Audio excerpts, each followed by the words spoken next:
Guide کرنے کی بجائے انہوں نے عوام کو مس گائیڈ کیا. عوام یہ تو جانتی تھی کہ یہ راست باز شخص ہے، لیکن ان کو یہ پتا نہیں تھا. وہ تو صحیح کاہنوں کو، صحیح تعلیم دینے والوں کو ڈھونڈ رہے تھے، ان کو اس چیز کا اندازہ نہیں تھا. پھر ہم پیلاطوس کو دیکھتے ہیں. پیلاطوس کو بھی یہ پتا تھا کہ یہ ایک راست باز شخص ہے، لیکن اس کو بھی یہ معلوم نہیں تھا کہ یہ خدا کا بیٹا ہے. ابھی ہم دیکھتے ہیں کہ عام جو لوگ تھے ان کا بھی کوئی قصور نہیں تھا، لیکن یہ رومن فوجی، پیلاطوس، سردار کاہن اور عام اسرائیلی، ان سب خدا یسوع مسیح نے جو دعا کی، جو خدا کے حضور، تو انہوں نے سب کے لیے دعا کی. یہ دعا رومن فوجیوں کے لیے بھی تھی، یہ دعا عام اسرائیلیوں کے لیے بھی تھی، یہ دعا سردار کاہنوں کے لیے بھی تھی، اور یہ دعا پیلاطوس کے لیے بھی تھی، اور آج ہمارے لیے بھی ہے. یہ دعا ایک معافی کی صورت میں تھی، اور خدا نے ان کو بھی معاف کیا، ہمیں بھی معاف کیا.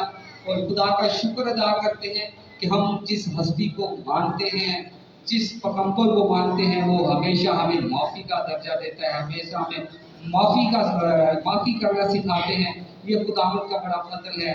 اور میرے عزیزو، اس کے بعد ہم دیکھیں گے یہ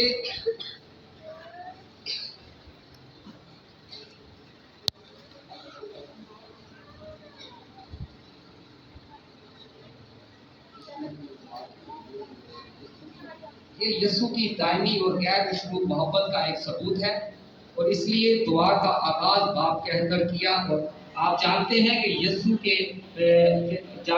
یسوع مسیح پر الزام تھا کہ یہ خدا کو اپنا باپ کہہ کر پکارتا ہے اور اپنے آپ کو خدا کا بیٹا بناتا ہے. اسی الزام کی وجہ سے مسیح کو صلیب دیا گیا تھا.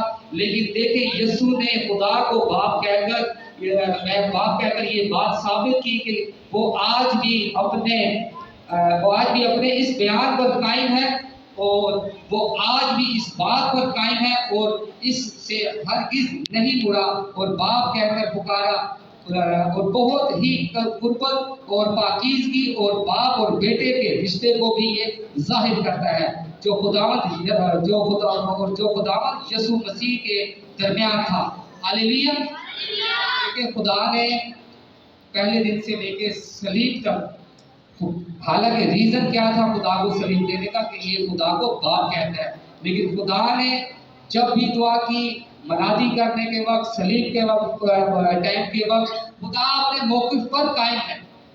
خدا نے اپنے موقف کو نہیں بدلا. یہ ہے محبت کا جیتا جاگتا ثبوت.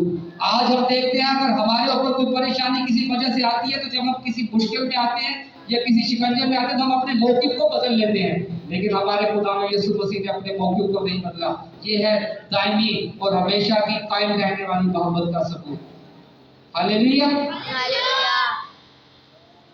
آگے ہم پڑھیں گے. اور اس جملے کا کیا مطلب ہے؟ یہ جملہ گناہ کی گہرائیوں کو ظاہر کرتا ہے، اور ہمارے گناہ کا تصور اور بڑی اوپری سایہ ہے. گناہ کس طرح ہمیں دلدل میں مسلسل دھکیل رہا ہوتا ہے، ہمیں اس کا بالکل بھی اندازہ نہیں ہوتا.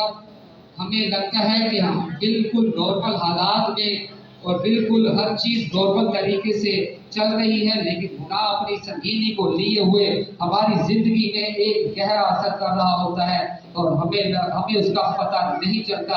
آپ جانتے ہیں آپ کتنے گناہ گار ہیں، اور گناہ آپ کی زندگی میں کتنا بڑا کردار ہے. اس بات کا اس وقت پتہ چلتا ہے جب آپ غلام کی روشنی میں آتے ہیں. ہاللیلویا! میرے عزیزو، میں نے پڑھا ہے کہ دیکھیں، ہم جب تک نور کے پاس نہیں آتے، خدا کے پاس نہیں آتے، خدا کے کلام کے پاس نہیں آتے، ہمیں اپنے گناہوں کا اندازہ نہیں ہوتا.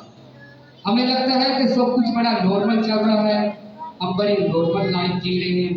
ہمیں اس بات کا بالکل اندازہ نہیں ہوتا کہ ہم اپنے اندر کتنے بڑے گناہ لے کر گھوم رہے ہیں، کتنی ہم ایک طرح کی نافرمانی کر رہے ہیں. لیکن ہمیں یہ سارے گناہوں کا، ساری خامیوں کا اس ٹائم اندازہ ہوتا ہے جب ہم کلام کے پاس آتے ہیں، جب ہم خدا کے پاس آتے ہیں. تو دیکھیں، خدا ایک نور ہے، خدا کا کلام ایک نور ہے. جب ہم ابھی چرچ میں اگر ساری لائٹیں بند کر دیں تو ہم ایک دوسرے کے چہرے نظر نہیں آئیں گے،